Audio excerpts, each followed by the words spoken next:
kembali bertemu dengan saya, Ibu Ike Nuraini, Guru Bahasa Indonesia dari SMA Darul Ulum 2 Unggulan PPPT Kabupaten Jombang. Pada kesempatan kali ini, kita akan membahas materi tentang cerpen pada fase F kelas 11 Kurikulum Merdeka. Tujuan pembelajaran kali ini yakni untuk mengidentifikasi unsur-unsur yang ada dalam cerpen.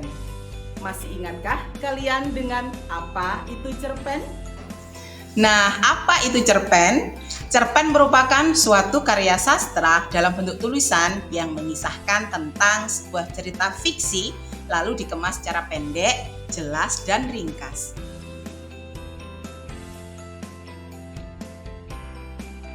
Struktur yang pertama yakni abstrak. Pada bagian abstrak, ini sifatnya berupa pemaparan, namun opsional, boleh ada, boleh tidak. Struktur yang kedua yakni orientasi. Orientasi berisi penjelasan tentang latar cerita dan juga pengenalan tokoh yang akan mengalami suatu kejadian atau peristiwa. Contoh cerpen yang akan kita ambil kali ini yakni berjudul Hutan Merah karya Fauzia. Pada bagian orientasi, cerita dimulai dengan matahari bersinar terik di lampu. Sinarnya terhalang rimbunnya pepohonan. Ini menjelaskan tentang latar. Struktur ketiga yakni komplikasi yang menjelaskan tentang struktur yang berkaitan dengan pemaparan awal suatu masalah yang akan dihadapi oleh tokoh. Pada bagian komplikasi, Bora sedang bermain dengan teman-temannya. Tiba-tiba, "Hei, lihat itu!" Semua serentak menghentikan kegiatan mereka dan menengok ke langit yang ditunjuk oleh Bora. Asap hitam tebal membumbung tinggi dari sana. Asap itu semakin tebal dan terus menebal. Itu merupakan fenomena aneh yang baru pertama kali mereka saksikan. Selama ini yang mereka tahu, langit selalu berwarna biru cerah dengan awan putih berarakan.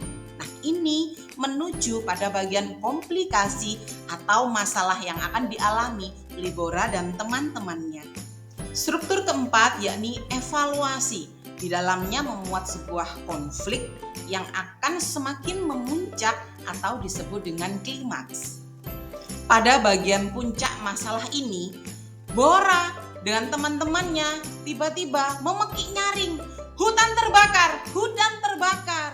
Bora, apa yang kau lakukan? Cepat pergi!" Pipim berteriak sambil menarik belalai Bora dengan belalainya.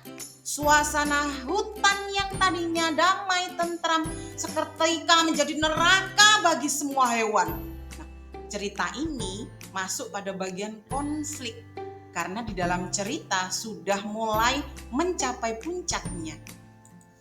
Struktur selanjutnya yakni pada bagian resolusi yang merupakan bagian akhir dari permasalahan yang terjadi pada cerpen. Setelah hutan mengalami kebakaran, Pipin mengajak Bora segera meninggalkan tempatnya, tapi Bora tidak mau. Jangan! Dia tidak mau meninggalkan karena dia khawatir tentang ibunya, tetapi dengan lirih akhirnya Pipin tetap mengajak Bora untuk segera meninggalkan tempat itu. Struktur terakhir dari cerpen yakni koda.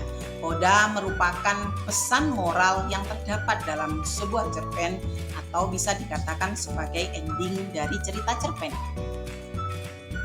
Ending dari cerita ini yakni sekali lagi Bora menoleh ke belakang saat dirinya sudah cukup jauh dari sarangnya.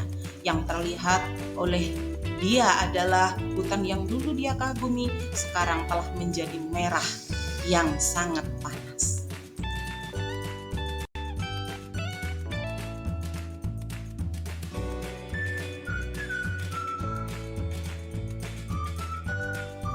Tema adalah unsur intrinsik dalam cerpen yang menjadi ide atau tujuan utama dari cerita. Unsur intrinsik yang kedua yakni tokoh dan penokohan. Tokoh dan penokohan terbagi menjadi antagonis, protagonis, tritagonis, dan figuran. Alur cerita merupakan pola pengembangan suatu cerita yang terbentuk oleh hubungan sebab yang bersifat kronologis. Alur sendiri terbagi menjadi alur maju jika ceritanya bergerak ke depan, alur mundur jika ceritanya bergerak ke belakang, atau alur campuran jika cerita itu menyebar mulai dari awal sampai dengan akhir. Latar atau biasa yang disebut dengan setting memiliki 3 bagian, yakni latar waktu, latar tempat, latar peristiwa. Unsur intrinsik selanjutnya yakni sudut pandang, yakni posisi pengarang dalam menyampaikan cerita yang bisa dalam posisi orang pertama, orang kedua, maupun orang ketiga.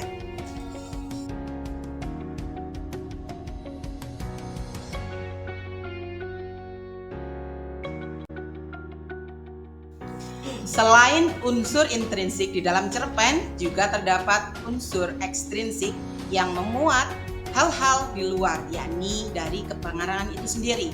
Di dalam unsur ekstrinsik memuat satu, yakni latar belakang masyarakatnya. Yang kedua, latar pengarang itu sendiri. Yang ketiga, bagaimana pengarang mau memasukkan nilai-nilai, baik itu nilai moral, agama, sosial, budaya, dan lain-lain.